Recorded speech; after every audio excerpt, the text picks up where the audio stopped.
This is season number 19 of Bass Talk Live with Matt Pengrack.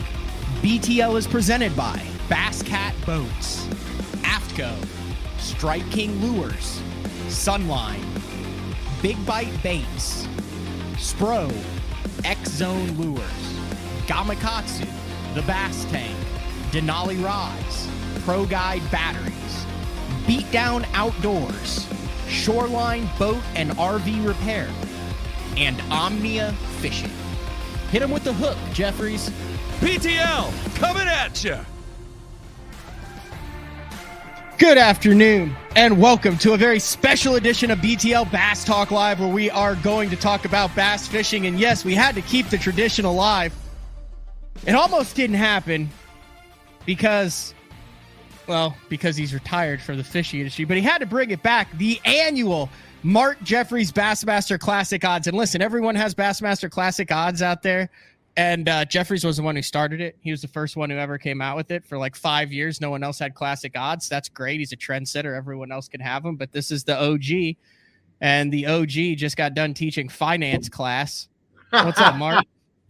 Hey, the classroom is empty right now. So this is my wind down time. And I'm glad that you offered the opportunity for me to come back on. I don't know if I'm bringing my A game, but you're bringing some sort of game, dude. I got a screen full of notes here for the odds. Oh, you actually made some notes. So if you listen to Fred Rambanus's BTL this morning, there were a couple things that came out of that show. One, BradleyHallman.com, BradleyHallman.com, the BFE leather patch hat for sale on the site. Did you ever think you would see the day, Mark, that Bradley Hallman would be promoting merch on his website? No. I mean, dude, we've talked about that, man. Merch on the website, but it is a killer BFE hat if you haven't had a chance. Well, look, I could actually do this. BradleyHallman.com. Huh? Can you show it to me? Yeah, that's what I'm doing. I'm going to share the screen right here. All right, while you're doing that, I just want to... I got it right there. There it is. There's Bradley Hallman Fishing. There's the BFE. Order them. Look at that. He's modeling it. He's got it. You got the trucker hat. And then you've got the Richardson 112. Yeah. Look at that. With impressive. The BFE leather patch hat. So there you go. $25. He's not trying to take anyone to the cleaners with it. $25 you can get on and order that. That's Hallman's BFE hat, Richardson 112. I get nothing out of it. This is a Bradley Hallman deal. Boy, Swindle looks cool. Young over your right shoulder there. Yeah, that is got to be 15 years old, I think. 15 years old. Long time ago. Quit slapping the table. You've been slapping the table for the first 4 minutes, like at least a dozen times. You should know this. You did this for 20 years. Just fold the arms, relax. You'll be fine. You're the most nervous guest I've had on in the past month. I'm not kidding. Dude, I'm not nervous. All right. I'm actually very chill because I was going to go into, in case anybody was wondering, I actually have 14 players signed, not committed, but signed to my collegiate bowling team. I have 7 men and 7 women. And I still have 6 offers on the table. The goal was 8-8. So I'm sitting in great shape, being the month of March, and ready to kick things off in August of this year with the brand new program. And we'll see what happens, Matthew. We'll see if we make some noise. But I got kids from all across the country, from Washington to Philadelphia. Yeah, look at that. Well, you're an Under Armour school.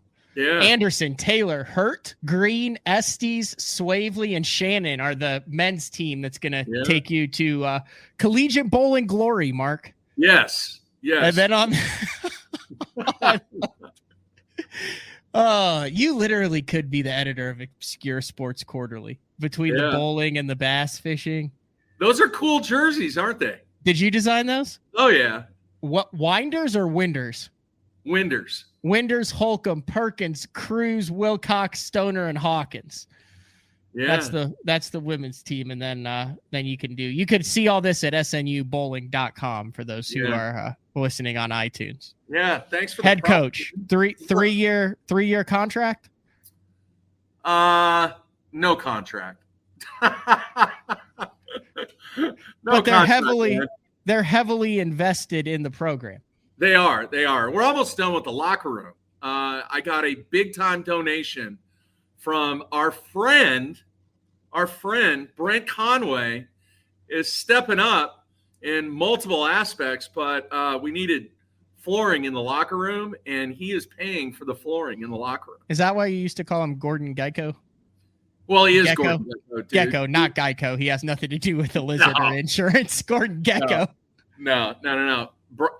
Brent has done very well for himself. He's worked very, very hard in the commercial real estate business and has a very, very good life. Yes, very he does. Nice. Does he fish as much as he wants to? He does not, but he did hit me up. Last year we were actually talking about one of the most epic days we ever had on Lake Texoma. It was Brent and I. Oh yeah. When I caught my personal best on Texoma off the railroad bridge, and he was like, "Hey, when are we going to do that again?" I said, "Not till May. It's not till the shad spawn." So, how long are you good for today? Like, do you have another group that is coming? No, I'm done because since basketball's over, like this is my planning hour. So I would go from planning hour to weightlifting to basketball practice. You weightlift or you watch people lift weights? No, I super. All right. So while we're showing off new stuff, all right, we'll go back to the BTL website right there, right? And then we'll click on Shop BTL. We'll click on that to enter the BTL apparel store. And I don't think you have seen the new 2023 St. Jude fundraiser. Bass fishing saves lives. Look at that. I know you hate outlines of fish, but that's pretty cool with the fish inside the green. That's very cool. Ribbon. That's very cool. That was designed in conjunction with ATS printing, and you can go to, like I said, basso.com shop BTL. $24.95. 100% of the proceeds go to St. Jude's Children's Hospital for the Dick Hiley St. Jude Bass Classic. Fat Cat MCs it. I'm fishing it with Adam Bartuzek the first weekend of May. We've already raised $4,200. Our goal is to get to $10,000 this year. So jump online and order that T-shirt after you go check out Mark's bowling team. That's cool. Did you design that? No. ATS printing did. They said, "Hey, what do you think about this?" And I think it said something about it, but then I like we used the slogan from last year, "Bass fishing saves lives." Yeah, no, it's cool. They did a good job. So that's a good cause, good job. And Matt's right. You guys need to go out and make a purchase on that. We'll just take care of all the business before we get to the 2023 Bassmaster Classic that kicks off this Friday in Knoxville, Tennessee. Tellico, Fort Loudon, Tennessee River. Vols also in the tournament. I believe they play on Thursday, the first day of the Bassmaster Classic. Knoxville is going to be absolutely bonkers. Health-wise, how are you doing, Mark? Yeah, it's all good. Things are great. Losing weight, getting fit and trim. I've actually lost about 15 pounds, so things are going really good. I have my annual cardio checkup next week with my cardiologist, but I feel great, man. I turned 60. 60 is good. I actually I don't feel 60. Wait a second. You turned 60 in November? Yeah. Oh, I thought you were I did not realize that was the 60. Why is your hat crooked? Straighten that hat out. I don't know. I'm sorry. There we go. Yeah, much better. That was weird. It's one of your words, cattywampus. Cattywampus. Is it that word that you used to use? Yeah. Cattywampus, hugger-muggered, discombobulated. No, discombobulated. Yeah, but that's not a word. Discombobulated is the word, and you said discombobulated. But no, you're doing good, looking good. People want to know. Somebody asked, hey, real quick, Junior asked if I can still smell or taste anything, and the answer is no. No. Probably never get it back. So interesting. It is what it is, man. Eating to me is filler. Yeah. It's just filler. one thing that you have not lost is your ability to handicap the field for the 2023 Bassmaster Classic, and you have done just that. Now, listen, I know I'm going to get emails. I know I'm going to get texts. I'm going to get DMs. Hey, can we get the printed out sheet of this? Can you post this somewhere?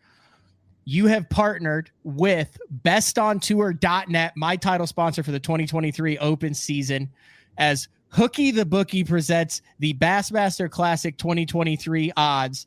And within 24 hours, if you are signed up for bestontour.net, completely free on the website, just sign up for it. It goes to your email. They don't send you anything else. You don't get anything else.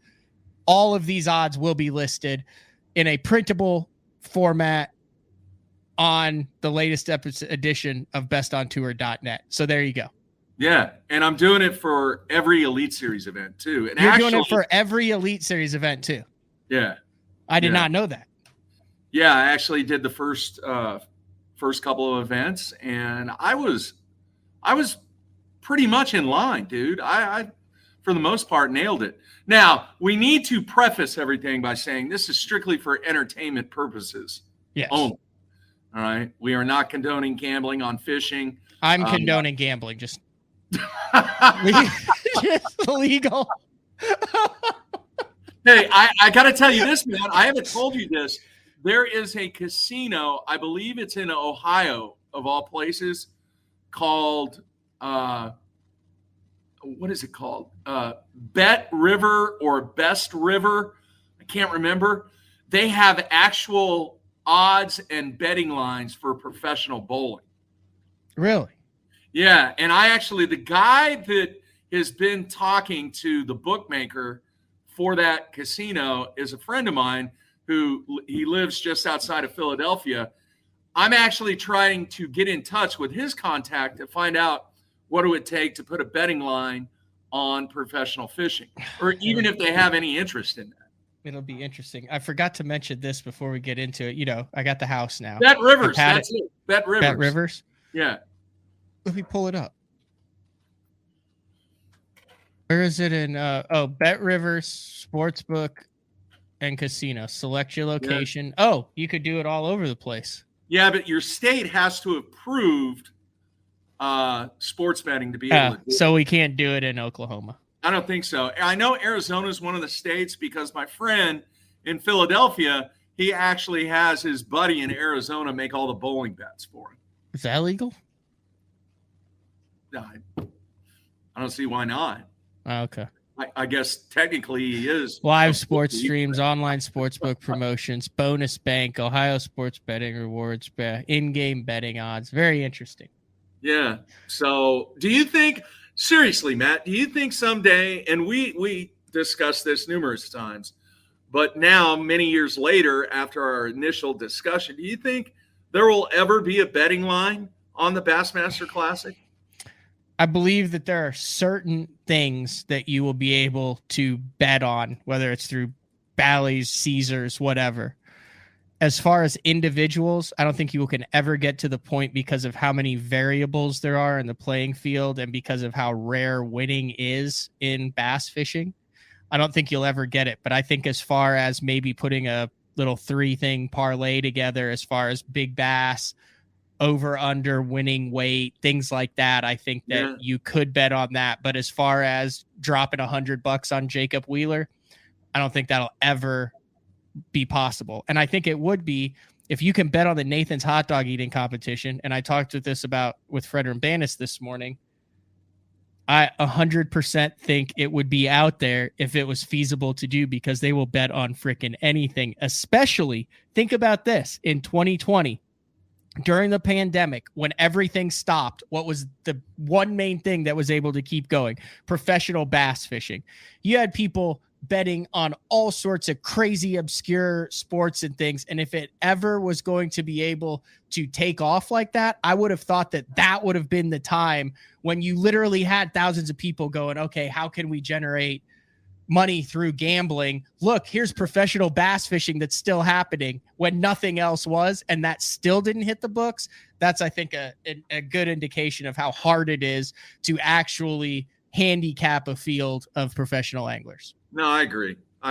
But eventually, I still believe within the next 10 years, there will be some type of sports betting on professional fishing. Oh, I 100% agree. I think you'll be able to put $500 on that the big bass in this classic this year is going to be over 6.3. Yeah. Yeah, I agree. I agree. Right. Something that you would be proud of me about. I moseyed over to Bed Bath & Beyond today for their 1 day only 40% off everything sale, which I didn't know at the time. I just going over there to get something to eat from the Santa Fe Steakhouse. Okay. And I ended up getting a plethora of house scents. And have you ever been in the Bed Bath & Beyond and seen their smell experienced, I guess is the word, their aromatherapy scents? I have not personally looked at that, but I have been inside because that's where I go to get coat hangers. They have an abundance of coat hangers At Bed Bath & Beyond? And Or clothes. Bath & Body Works. I'm talking about Bath & Body Works, not Bed Bath & In Beyond. fact, in the old studio, you know, I'm talking Bath & Body. No, I'm talking Bath & Body Works. The one with all the you were talking Bed Bath & Beyond. That's what you said. That's what I said. I messed up. It's Bath & Body Works. Okay. Anyway, I went with mahogany vanilla and champagne toast, which are just some lovely, lovely calming scents. And I was wondering, knowing in your retirement, would you like me, since it is 40% off today, would you like me to go pick you up some soothing scents that might calm your high level of stress and anxiety? No, dude, I can't smell or taste anything, so it doesn't matter. Oh, yeah, that's right. You can't. It doesn't matter. Yeah. Hey, by the way, I forgot to show you this. Can you read this? I don't know if you can read that or not. Happy Teacher Appreciation Week. FCC LA is so thankful for you and all that you do. That's right. That's because they know you're leaving next year. No, it's Teacher Appreciation Week here at Blanchard High School. So they're doing all kinds of stuff for us. So Is that every year? Yeah. Yeah. Somebody asked me if I was going to miss teaching. And you're still teaching. Honestly, with this being my last semester, I'm not. I am really fired up and ready to move on to this next challenge and quest. And, a big part of it is selling, man. It really is. You have to get kids that believe in what you're selling, believe in what you're trying to accomplish, how you're going to get there. And then the second part of selling is it doesn't matter if your program's supported by the athletic department, you still have to raise money. It's going to cost about $30,000 a year to do this program. And fortunately, there's been several people that have stepped up and is actually helping our efforts. And we have just about 65% of that 30,000 already raised.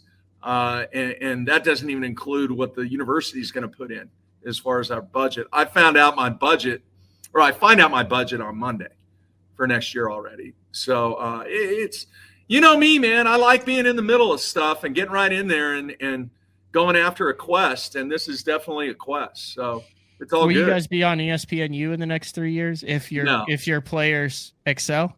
No. The only thing that gets showcased is on the CBS Sports Network.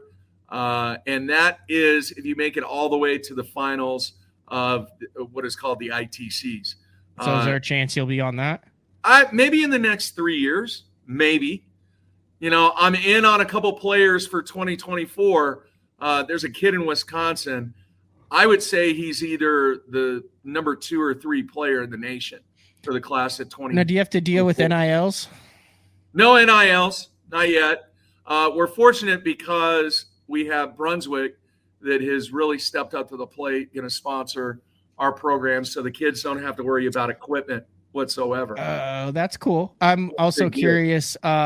You will be at the bowling matches when these things are taking place, right? Yeah. Have you hired a get back coach to keep you from that would be running?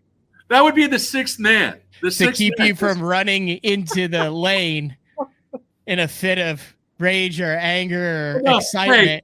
You have a bowling coach that holds you back from jumping onto the actual lane, saying, "Get back, Coach Jeffries." No. Hey, you'll get a kick out of this. Somebody asked me if I wanted a jersey. What do you think my response was? Absolutely. No. You've got jersey. Dude, you are a closet jersey fan. You were like, look how cool those jerseys look. You literally gave each one of your students a jersey. You've got 75 different BTL jerseys. You've got jerseys of every angler in your office. You have other sports jerseys. It's okay to like jerseys, Mark. I didn't say I didn't like. I'm not wearing a jersey when a competition is taking place. Oh, like a baseball manager? Yeah. No, screw that. You should just go with an Adidas polo with the SNU. We're Under Armour. Or Under Armour polo, Yeah, that's it. That's all I'm going with. I'm not wearing a jersey. I see these guys wearing jerseys. I'm just like, come on. All right, we're 21 minutes into the show. This is the Bassmaster Classics 2023 Mark Jeffries odds. You good? You got to take a break? No, hang on. I'm doing a live show. How are you guys? What's going on? You have a what? A card from Miss Henry. Oh, well, here, leave it for me. I'll sign it. You need me to sign it? Yes. Okay. You're signing stuff, Mark. Yeah. Are you putting a number? No, here, I got a pen right here. Hang on. You should drop, what are you, number 17? You should drop a high school basketball number on there. No, that's okay. I'm good. All right, here we go. Thank you. All right, taking care of the business. Got the autograph of future bowling collegiate national championship coach. By the way, I did go fishing on Tuesday of spring break last week. Went to Texoma with AJ. And did you smoke the stripers? We caught a bunch of stripers, but we tried to catch some largemouth and some smallmouth, and we only caught 2, and that was it. You got to let me know this stuff. So I am now the Oklahoma representative for Andrew Upshaw's TV show, Let's Fish TV. So every week I've got to do a fishing report, a minute long, on what's going on in the Sooner State. Like, hi guys, this is Matt with BTL. Really? Yeah, this is Matt with BTL, and here's the fishing report for Oklahoma. Oh, that's a good one. Did you keep it? No. Yeah. No. Oh, you got your boat back from S&D. I did. It was fun. Everything rolling? It was a really good time. There was nobody else on the lake. What'd you catch it on? Crankbait. Trolling it? Yeah. Oh, yeah. Old man fishing. Anyway, so I do the Let's Fish TV. So I need some Texoma reports. So anytime we have that, you need to let me know what's going on. So now I can be like, and this is a report for the Sooner State. Stripers are hitting crankbaits trolled in 15 to 20 feet down by the dam. Okay, time out. We have to dial this in. Before we get into the odds, one last thing. When are you and I going to have our showdown? Whenever you think the best week is for you to have a chance to actually beat me. All right, here, but I'm going public with this right now. There's going to be a new stipulation in this competition. No use of forward-facing sonar. Oh, that's total bull. No. That's bull. No. That's bull. No. You've got it on your boat.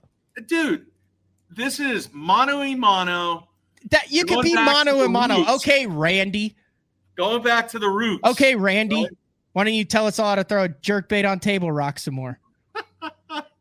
Come on, man. Just no, I'm not playing that. I'm not playing that game.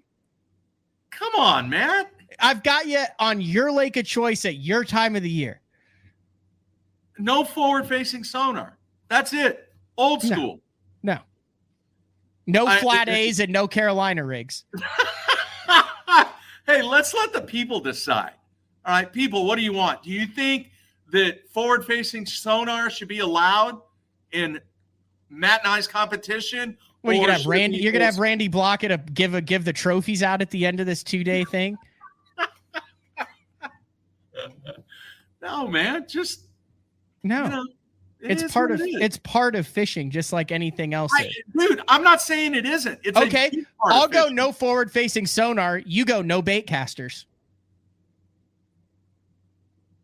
Huh? That's the only stipulation that I'm willing to do it. You have to go all spinning rods.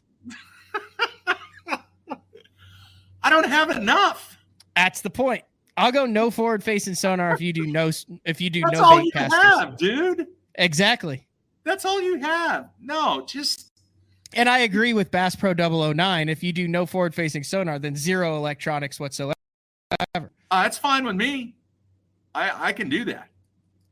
I don't understand. Why don't we just go fishing? The point of fishing is to catch fish. The point of fishing is to learn, to get better, to enjoy the time to catch fish. And now you're like, hey, let's take out something that helps us catch fish. And then I'm like, oh, yeah, well, if you're going to remove that, then I'll remove anything that brings joy to your day. And then we just end up out there twiddling thumbs. Why can't we just have a normal? Yeah, I agree. Let's just have a normal without the utilization. Why does it have to be without? I don't understand. You seriously are going to do that? Dude, this show has never been like that, and it never will be like that. And I am not happy that you brought that up because it's not even an issue. It's part of the sport. That'd be like, let's have a track meet without shoes because the early Olympians ran barefoot in Olympus. Like, get freaking real, dude. Listen to me. All right. I'm giving you major props because you are really, really good at it. I mean, really good. Oh, yeah, I'm so good. Just get to your point. Okay. I myself, I've had it on my boat. And you have it. That's the thing. It's not like you're out there in a damn canoe with a freaking flasher and a color selector. You've got all of the stuff, dude. Can I finish? No, because it's cheapening the validity of the show with your suggestion of this. It seriously is. So I'm giving you major props based upon the fact that you are really, really good at forward-facing sonar. There's no doubt. All right. I am saying I'm horrible at it. I am so green. That's not my fault. Well, it's not your fault. Okay, when you were cranking the flat A when you kicked my butt, I'm horrible at cranking a flat A on 45-degree angle bluffs. Maybe I should make that illegal next time. I just feel to somewhat level the playing field. Look, man, I fish. I've been on the water 3 times in the last probably 9 months. That's not my fault. You're on the water constantly. I know it's not your fault. I'm just saying to have a entertaining, engaging, and fun contest. Let's do the Mark versus Matt. You are that unconfident that you could compete with me. I can't do it. I can't. I'm admitting it on this show right now. There's no way that I could compete against you with you using and utilizing. I'm an average Bassmaster Opens angler, Mark. I think you could hang. You've beat me before. But not with forward-facing sonar. It has nothing to do with the forward-facing sonar. I beat you 8 consecutive times before I had that stuff on my boat. You beat me with forward-facing sonar once I got it. I mean, you conveniently forget that I just thoroughly strummed you for a decade before I put that on my boat. Exactly. So why are you scared to not use it and we go mano-a-mano again? Can we just have a normal tournament where it's not an issue? Now you've made an issue out of it. Okay, fine. We'll just have it. I'm fine if you want to do no A-rigs. You can use batteries and a telephone crank as far as I'm concerned. Yeah, freaking blow them up and cull through them, Jeffries. Good luck. May the best man and best with explosive win. All right. Whatever we decide, and if we come to the point where it's, hey, you can use whatever you want. All right, fine. Use what you want. But I'm telling you, we're going to set it up either in the month of April or May that works around both of our schedules. It will happen in April or May, and we'll see what happens this year. But looking forward to it, dude. You've worn me out multiple times, but it's always a fun time. All right, are you ready to get into the meat of the show today, which is the Bassmaster Classic odds? Go ahead and just describe to our listeners how you came about these odds, and when I pop them up, what exactly they mean with the number next, because depending on whose odds you're looking at, there's some drastically different numbers. Okay. As with the odds that I've done since many years ago, it's always based upon if there was a betting line.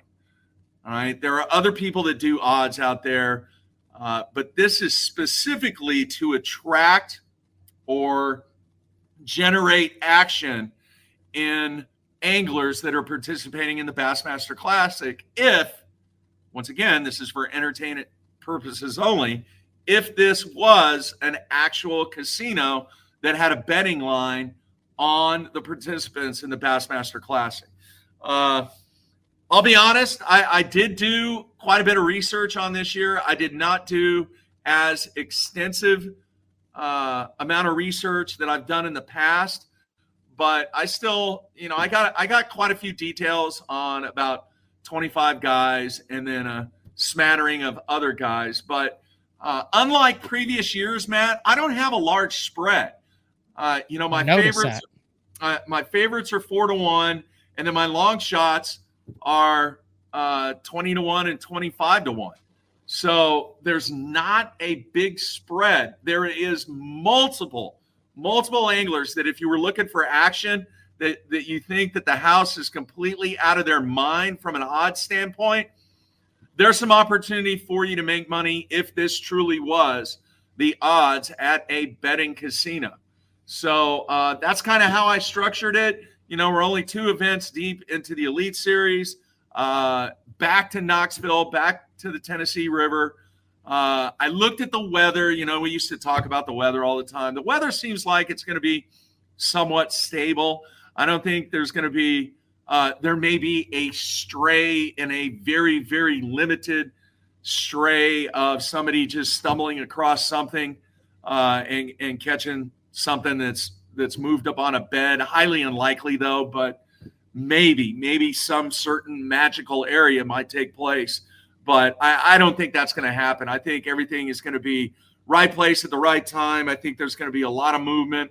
I also think guys that are really good at patterning and based upon what they are finding that these fish are holding to, knowing and having the knowledge base to be able to make adjustments on the fly, even though the weather's going to be somewhat stable, I still think that there is a really good opportunity for somebody to get dialed in on one specific method or structure or something that's going to be a key for them.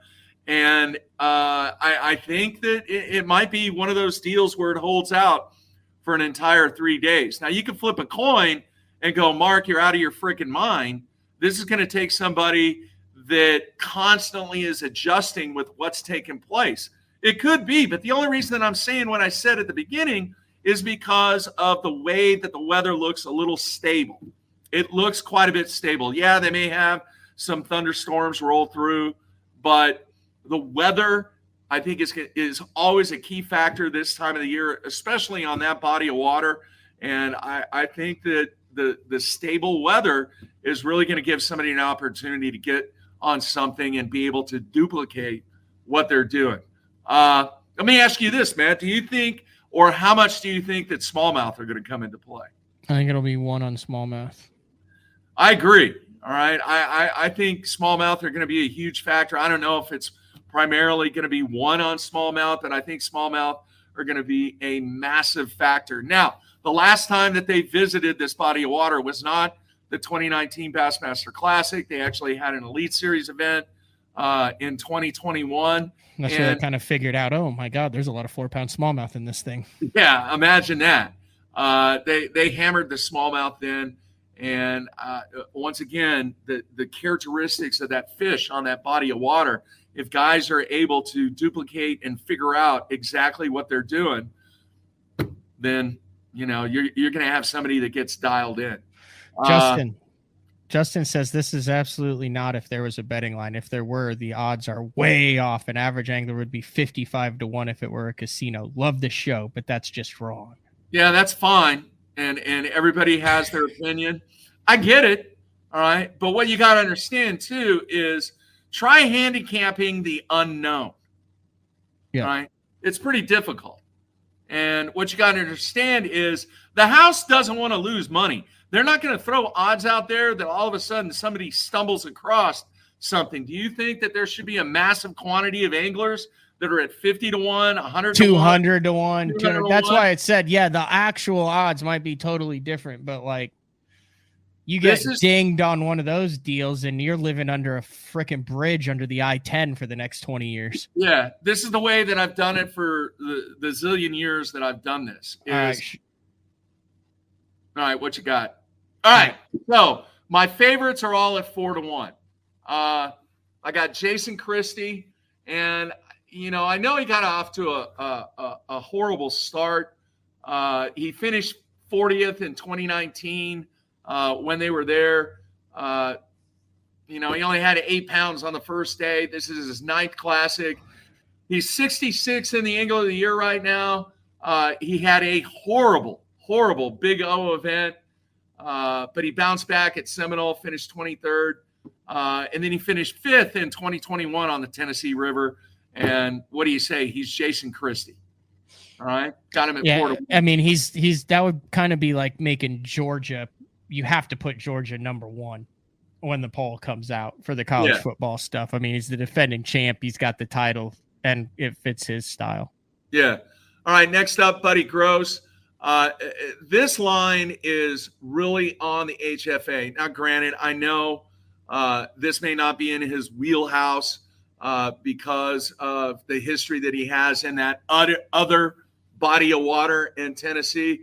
And I know he's an offshore dude, but think about it, though. He won in Harris Chain back in 2022. He's kind of having his struggles so far this year, 56 in the AOY. And then when they were there in 2021, he finished 60th. This is kind of an HFA play, but at the same time, he's the kind of guy that after the struggles that he had in 2021 and the fact that it is in his home state, I look for some action from Buddy Gross. All right. Next up at 4-1, man, this guy, Brian New, really struggled in 2023 so far. He's 93rd in the AOI. He's got a 69th and 103rd finish at Seminole. But, he finished 9th in the 2022 Classic, and he finished 44th back in 2021. Here's an interesting stat from 2022, though. 6 out of 8 tournaments, he finished in the top 10. Wow. Right? This tournament, though, remember, Matt, it's all about winning. Does anybody remember who finished 3rd last year? No. No. How about even 2nd? Wasn't it either Blaylock or Hamner? I don't know. I don't remember. It was Blaylock and Hamner. I do remember that. It was very close. I think. All right, and you're knee deep into it. So this event, Dalton Bobo. I remember Dalton Bobo finishing second. Bobo, yeah. Dead fish penalty. Dead fish, yes. 97. So I think with him being from South Carolina, keep an eye out on Brian Noon. Next up, Patrick Walters, last one at 4-1, currently 34th in the AOY. He finished 23rd in 2021 on the Tennessee River. Remember, that event was in February. So Kyle Welch finished second last year. There you have it. Kyle Welch. Hamner finished 4th, I think. Okay. And here's my question for you, Matt. Is LiveScope going to come into play this year? It depends. It depends on whether this thing is a river tournament, like it kind of was when Ott Defo won it in 2019, or if it turns into a moping Demiki forward-facing swimbait jerkbait tournament like it was when Gussie won it, or if it's a hybrid between the two, and then also how much the big swimbait plays into it with Zaldane and all the guys chucking all of the line through and pre-rig swimbaits now. So we'll see. So what are you saying? 50-50 maybe? Yeah, I mean, it will play. It's just, will it be one of those deals where a guy catches every single one of them looking at him? Yeah. 50-50. All right. Is Patrick Walters one of the best guys when it comes to forward-facing sonar? Absolutely. So that's part of the reason why I got him at 4-1. All right, next up, I got 2 guys at 5-1. First one is Brandon Lester. This is his 8th classic. The dude's got 2 top 10, 6th in 2019. Something that surprised me. Do you realize that he has over $1 million in earnings? I did. I did not realize that. So learned something in my research. He had 7th place finish at the Eufaula Open, but he's only 64th in the AOY. I still think that he is a man to be reckoned with, obviously being from Tennessee. That's, the HFA. I'm still a believer in the HFA. and I got him at 5-1. The other one at 5-1, Drew Benton from Georgia. It's his 6th classic. His best finish in any of those classics was 18th in 2017. So I said, I feel like out of all of the picks, that Drew Benton is your highest pick that is you cannot justify. What do you mean? I don't know why Drew Benton would be above a Brandon Polinick or Greg Hackney, a David Mullins. I know. A Gustafson. I get Scott it. Martin. Dude, a Swindle. A but here's something that I did. I actually spent the time, and I call it the crash and burn factor. You know what that is? You remember me talking about that? Is how many times guys are in a position to win, all right, but they end up crashing and burning. And then you have the opposite of guys who get out in front and the door is wide open for somebody to come inside and they just slam it in their face. Yeah. All right. And a lot of that has to do with pressure and the ability to handle pressure, the ability to perform when things are on the line. There is just something about that pick and the reason that I set those odds because of the lack of crash and burn. We'll see. We'll see what happens on that. All right. And then the other thing, remember, some of those odds that are down toward the bottom at 8-1, 9-1, I'm also trying to generate action there as I do, all right, every year with these odds. All right, let's see here. Big group at 6-1. Brandon Card. Did you know he is a former resident of Knoxville? Yes. Did you also know he has Bell's palsy and is having to fish with an eye patch on? And I do. Absolutely strummed him the first couple derbies out of the year. And it's one of the good, I guess, feel good. That's a wrong word for it, but one of the good feel good stories of 2023. I do. It's his 6th classic. He's battled all kinds of health issues. He finished 4th in 2021 on the Tennessee River. And man, you talk about battling adversity, what that kid is going through right now.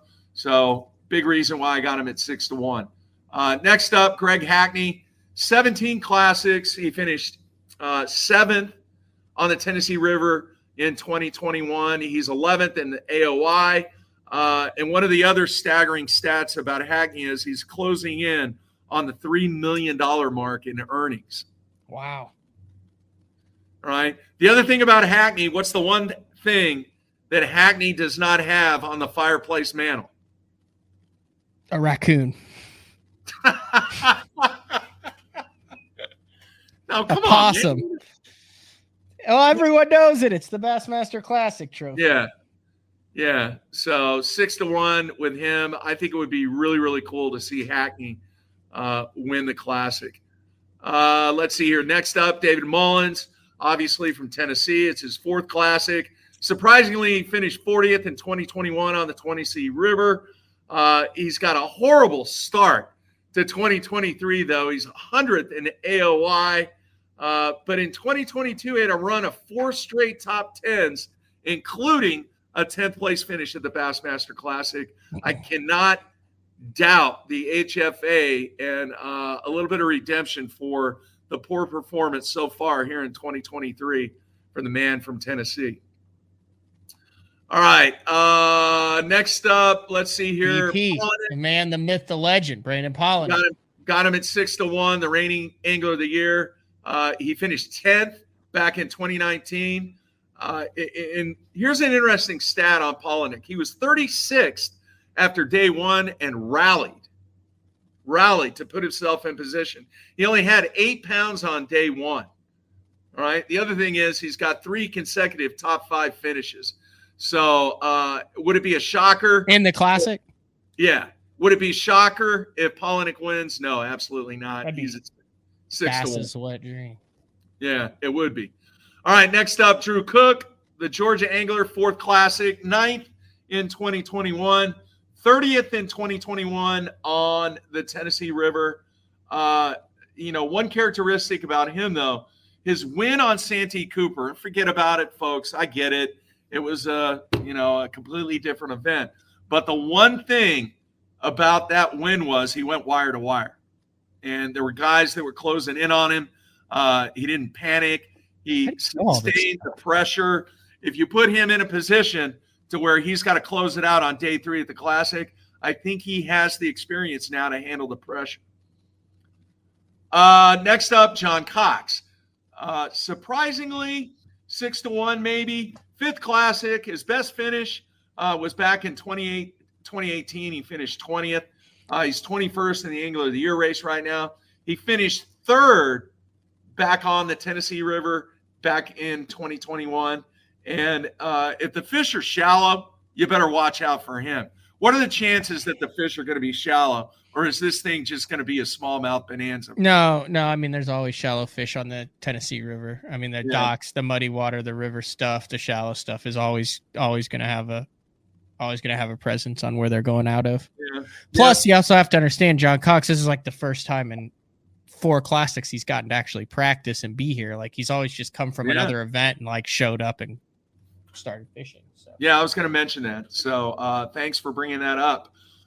Next up, Scott Canterbury, the Alabama pro, solid 6-1, 31st in the current Angler of the Year race.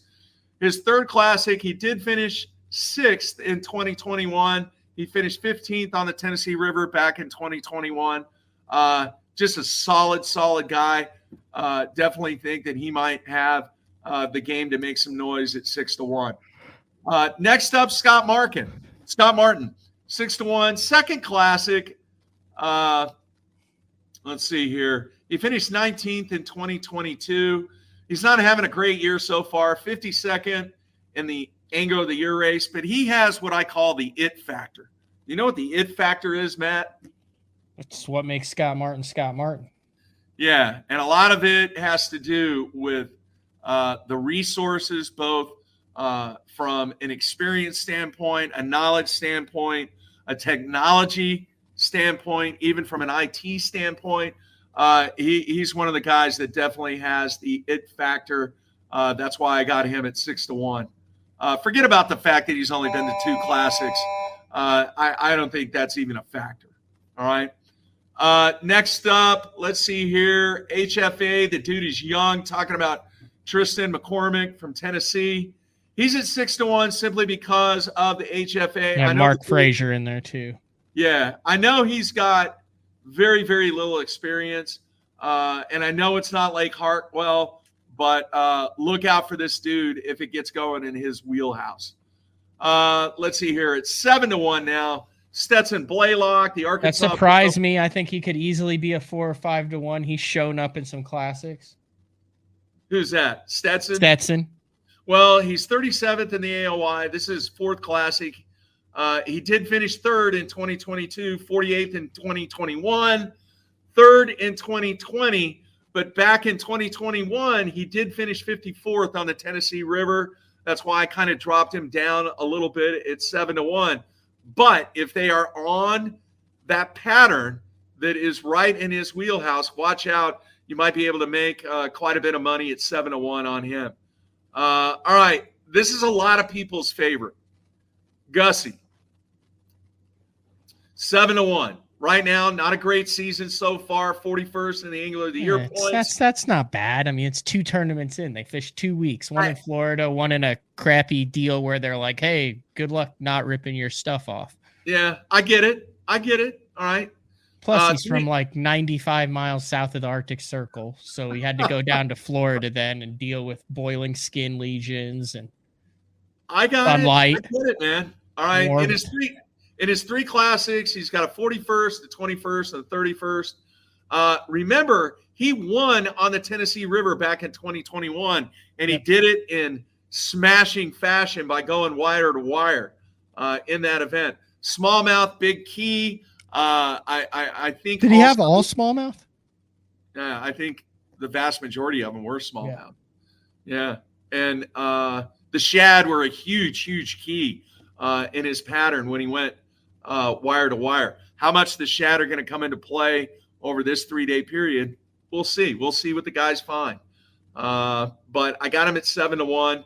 That is a tease right there.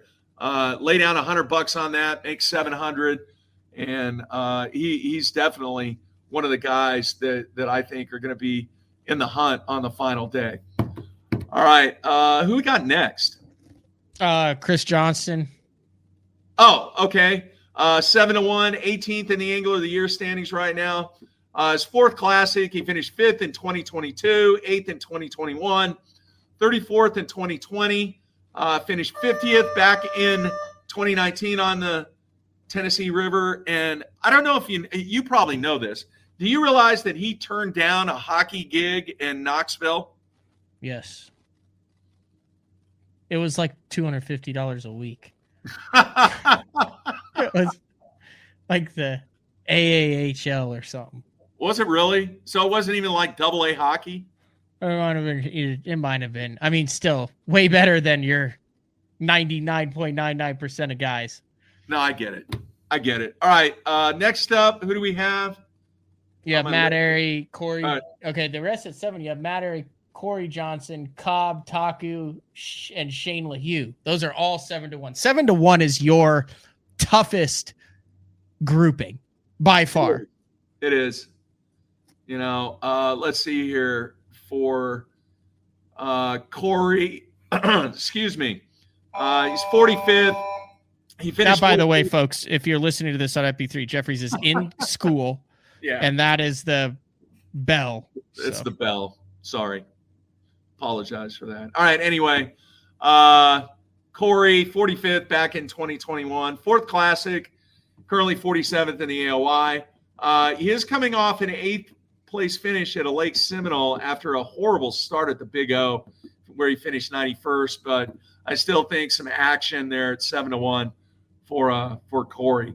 All right, Brandon Cobb, 7-1, 4th in the Angler of the Year currently after 2 events. 4th Classic, but he has done nothing, Matt. His best finish was back in 2021. He finished 32nd. He did finish 22nd on the Tennessee River, and he had a great start to the season this year, 3rd on the Big O. But as you and I both are aware, the Classic's just a different animal. And if you can't get it going with, over the 3-day period, and you don't really have a history of having anything going, it's really tough to increase the odds on that guy with no real success over the past history that players have had at the BASSMASTER Classic. Let's see here. Ito, not off to a great start. It wouldn't surprise me. None of these guys here so far would surprise me if they popped off and had a good derby. He finished 7th in 2022. The one characteristic that I know about him is he is either super dialed in or he's absolutely lost. Do you agree or disagree with that? Yeah, well, imagine going places and every time you see a sign on the water, you don't know whether it says cheeseburgers at the next marina or whether it says keep out, no fishing. Yeah. Anyway, I'm giving the dude big props. You know why? He's got DHL on his jersey. That's impressive. It's a shipping company. DHL is? It's a shipping company, correct? Yeah. And you work for UPS. No, it's the largest international carrier. They're big on international movements. So props to him for getting DHL as a primary sponsor on the front of his jersey. And then let's see, the last one at 7-1, Shane LaHue. I think he lost their boat shipping it over from Japan, and they were like, "We'll sponsor you, just don't sue us." Yeah.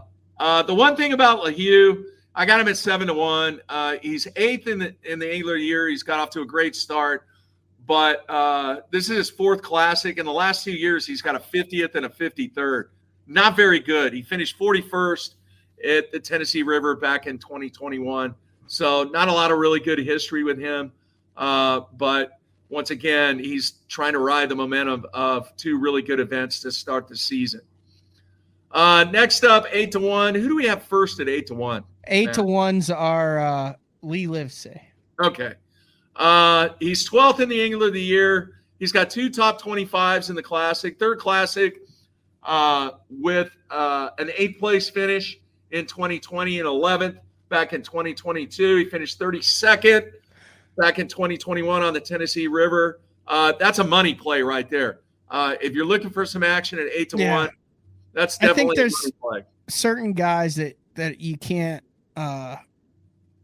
put a statistic next to their name, but they just have the demeanor that is is chill. Like that, Yeah. they don't get rattled in the biggest moments, and I think that Lee has that cool Yeah. factor, and Yeah. that'll serve him for the duration of his career.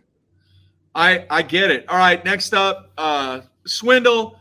I have him at 8-1. Swindle. That's shocking.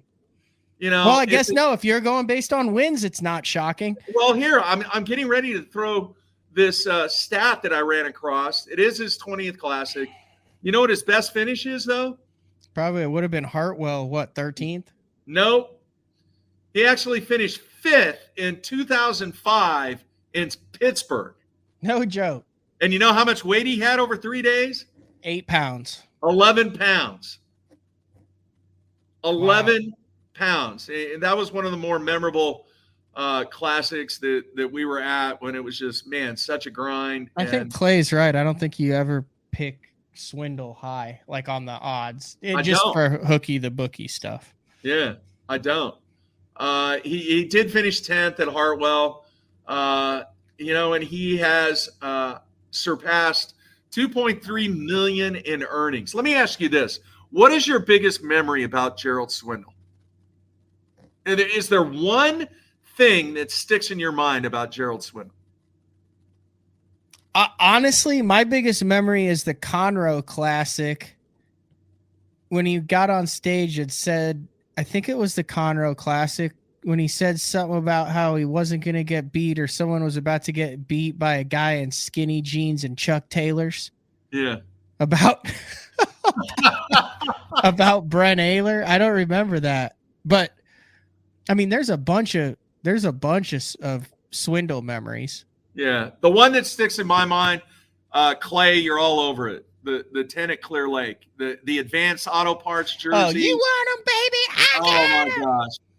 That was at the peak of this sport and the exposure that got. That is just the one thing that is entrenched in my brain with Gerald Swindle. It's not the greatest thing. It's not, a win or an Angler of the Year or anything like that. I just cannot get that out of my mind when anybody brings up stuff about Swindle. That and he was one of the first in the house that we ever did. Yeah. You remember that? Yeah, you went by yourself there. Yeah.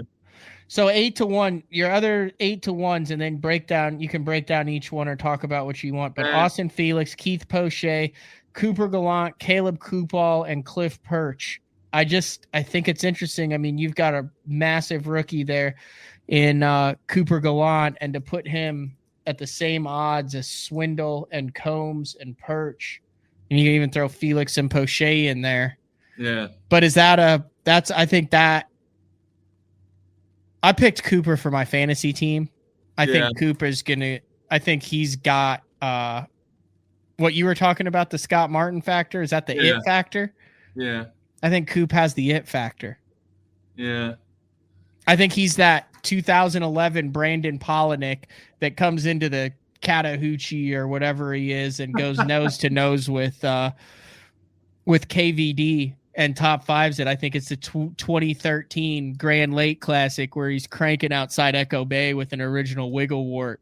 Like there are just certain guys when they're younger, they thrive under that instead of cave under it. And I think Coop is one of those guys.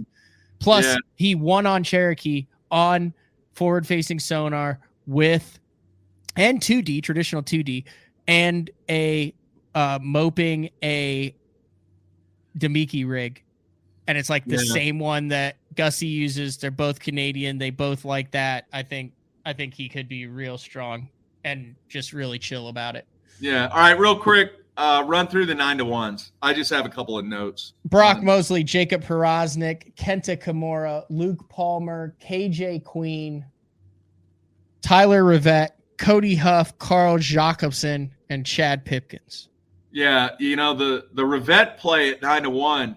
He is leading Angler of the Year after 2 events. And some people may not realize he's been doing this since 2016. But in 2021, he finished 71st on the Tennessee River. And the big thing that I think, even though with him leading Angler of the Year after two events, is can he handle the pressure? And Matt, we talk about that all the time with the Classic. But you guys need to go back. If you didn't watch the 20 Feet Deep documentary that we did the last time that the Classic was called at 49th. Yeah, it's called 49th. It was a 49th Classic. You need to check that out because you can definitely see, even with some of the guys that were leading, the pressure that exists with this event. And the ability to handle pressure is really kind of the separation factor with so many of these young anglers. And some have been able to battle it and destroy the pressure that sits in their face, and others have crumbled. And the Classic is just a different animal, man. It really is. The other thing, too, it is Carl's first Bassmaster Classic. That's pretty cool. Yeah. And I know Carl's got a ton of fans, and he is one of these guys that have absolutely worked his tail off. If he's in the mix, if Carl Jacobson is in the mix on Sunday, it'll automatically make this one of the coolest classics ever, because they're going to make sure that the 50 people that came over from Australia with their flags and their Bassmaster magazines are in the splash well. He's got the extended family. He's got the new kid. He moved to Tennessee, so he's actually living in the home state. He's about an hour and a half away. Talk about all the positivity. Carl could make this classic. I agree. If he's in the hunt. And, you know, he does have one Elite Series win. And do you remember the characteristic of that win on 10 Killer? What he did to slam the door, Matt? He threw a jig on a brush pile? Well, no, he had 20 pounds on the final day. And nobody even came close to that. And, it was a very, very special brush pile. But he worked his tail off to find where that brush pile is. But once again, it's that ability to finish. And I don't care if it's fishing or hockey or basketball or any other individual sport. Can't leave the 7-10 split. When you can create the environment to where you can step up and finish, that is the separation factor. And that's what brings championships to the mantle. So I think if Carl is in that position, that I think he has that experience now, and I don't think he's the crumble type. No. I think he would be basking in the glory of having an opportunity. Oh, dude, it would be nuts. It would be. It would be insane. You want to run through the 10-to-1s because you've got some real crazy 10-to-1s. Yeah, go ahead, man. Dude, lead it off. Seth Feider at 10-to-1 before we get to any of them. Wait a second. He would be probably 4-to-1 for me. Okay. Why is he at 10-to-1? Yeah, two things about Feider. One, he finished 15th in the Classic in 2019. I get it. 29th in 2021. He's not off to a great start. And in fact, in his last 13 events, he only has 2 top 20s. He's kind of been struggling a little bit. That's not bad. And some people may say, oh, well, you're being a little bit too hard on him. I mean, he was the 2021 Angler of the Year. Yeah, I think he followed that up. And I don't remember exactly what the number is, but I think he finished like 22nd or 23rd in the points. I think this is a absolute money grab. In other words, this is the bait that Hookie the Bookie is throwing out there, because I think at 10-to-1, you would have a massive amount of play on Seth Feider. 100%. Yeah, 100%. And then you would have underplay on Bob Dowdy, who's incredibly consistent, also from Minnesota. Yeah. Schmidt, Shakuret, Opens winner Casey Smith, and Opens winner JT Tompkins all check in at 10-to-1. All right. You have 2 anglers at 11-to-1. You have Colin Smith. Is he the team guy? I think so. I believe so. Yeah. But I mean, come on, let's throw it out. Why is Zaldain at 11-to-1? I'm going to tell you why. Okay. I mean, that's just straight up disrespectful. You're going to have trade all up in your DMs. Dude, it is not. All right. First thing I'm going to say, it's a money play. All right. It's to generate action. But listen to this. This is his 8th Classic. His best finish was 12th place back in 2019. Okay. Let's see here. He was in 28th on day 1, and then he moved all the way up to 3rd on day 2 because he had a monster 21-pound bag. Guess what you think he had on the final day? Do you know? Yeah, he went out and it didn't pan out for him, but he That's kept right. He slinging only the had big meat. He only had 2 fish for 3-4 on the final day. All right. The dude has not proven to me, all right, statistically. Okay. I mean, don't get the wrong idea, folks. I think he is massive for this sport. I think he is. You're going to get a dead cat in your mailbox. I think he is massively contributing to what we're trying to accomplish or what people are trying to accomplish with this sport. I think he has a massive fan base. He does an enormous amount of promotion for all of his sponsors and the sports and everything. Bottom line is this. That is an action play for a guy that has not been able to close the deal. You will not be getting any lunker logs for your birthday. But am I wrong, Matt? You're wrong. I mean, you don't have to be wrong. There is no right or wrong. This is you and your hooky the bookie odds. And if I'm asking you a question, he hasn't proven that he can slam the door in the big events. He does not have a regular season Elite Series win. Okay, has he been able to close the deal? No, he's not. Event? That's why he's at 11-1. Okay. Best name in the field, Luminetti.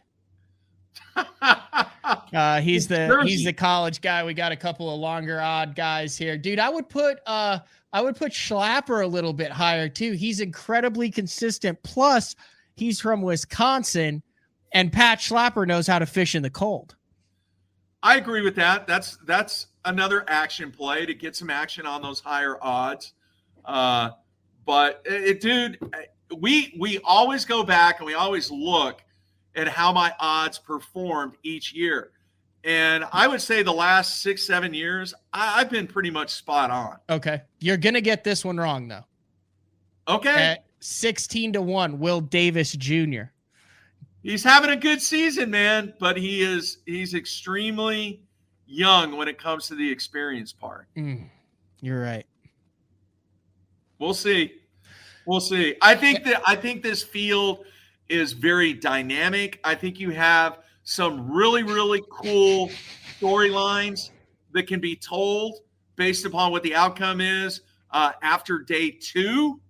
And I think that final day outcome, if some key players are in position, that this could be a fantastic story-told classic that we haven't had for quite some time.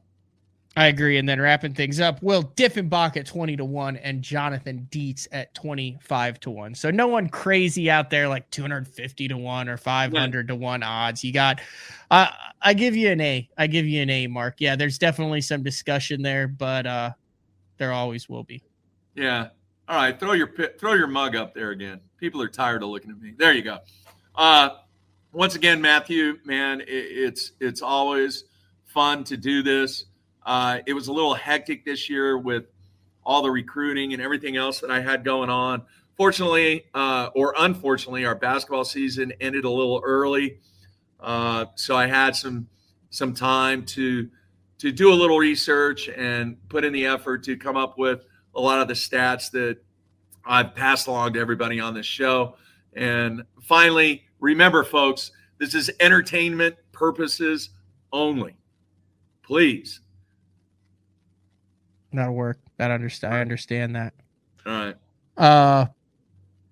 Like I said, if you want to get a look at these, if you want to print these out, follow along for entertainment purposes only, as Mark just stated.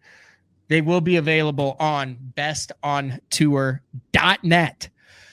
Yeah. Before the Classic. Do me a favor. They are my title sponsor for the Bassmaster Open season. Sign up for it with your email address, bestontour.net, completely free to your inbox. Industry news once a week. Who's your pick, Matt? Do you have a pick yet? Yes, my pick, which will be out on the Open Pros Pick'em show featuring Ish Monroe. God, I feel like all I've done is done promos and tried to sell crap. Ish Monroe, Todd Castledine. Into the My Pillow guy, for crying out loud. Jeez. And Andrew Upshaw, available at Andrew Upshaw's YouTube channel later today. My pick, and we just talked about him, my pick to win is Chris Zaldain because I know what he's doing. He's going all meat, confidence high. It's not my pick to do well in the tournament, but he's my pick to win the tournament. Does that make sense? I get it. Listen, I couldn't pick. Okay, I actually have 2 picks because I couldn't pick because Ish picked first and he picked my other guy. If my feet were on the fire, I'm picking Christie again.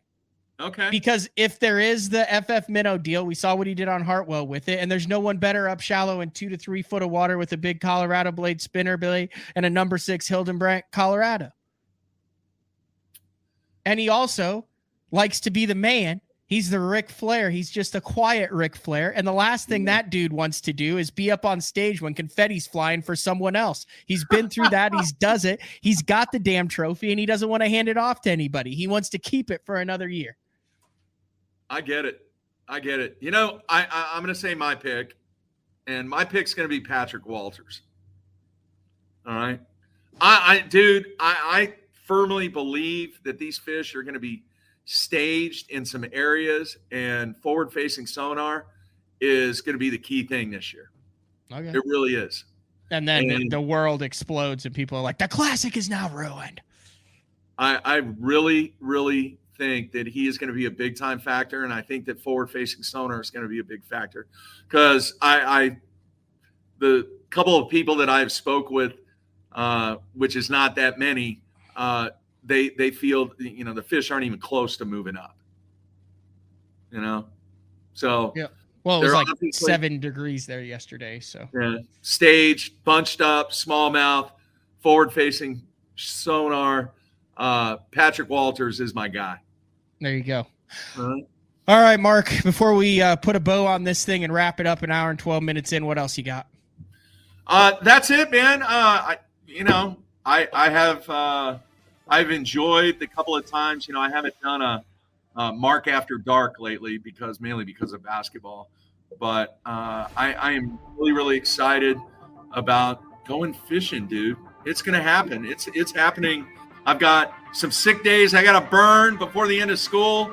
I'm going to hit the water, and I can't wait for our one-on-one. Give me a call. Yeah. You got to show me how to use forward-facing sonar anyway. I'll give you a lesson in it before I give you a whooping. All right. Hey, thank you, everybody out there. Hey, if you want to stay in touch with me, I'm not doing the social media thing, but you can shoot me an email every now and then, still at mark@basszone.com. And bowling-wise, getting ready for the U.S. Open. The U.S. Open's in Colorado this year. So looking forward to that. Thanks, Matt. All right, this has been a special edition of BTL, the Bassmaster Classic Odd Show with Mark Jeffries. We are off tomorrow as I'm traveling to the Classic. Come see us on Saturday. 12 o'clock, the Bass Tank booth with Frank Scalish. 1 o'clock, the Beatdown booth with Bradley Hallman. 3 o'clock on Saturday of the Classic Expo, the Sunline booth with Frank Scalish. On Friday, I will be in the Beatdown booth and the Pro Guides battery booth. And then on Sunday, I will be in the AFCO and Denali booths. Hit me up on a DM on Instagram if you're at the Classic Expo. You want to come talk fishing, shoot the crap, do whatever you want to do. I'm with it. Mark, thank you. You put some time and effort into this. Greatly appreciate it. We'll stay on. Let me throw the logo up here, and we'll say we will talk to everybody next Monday when we have a brand new Classic champ. See ya.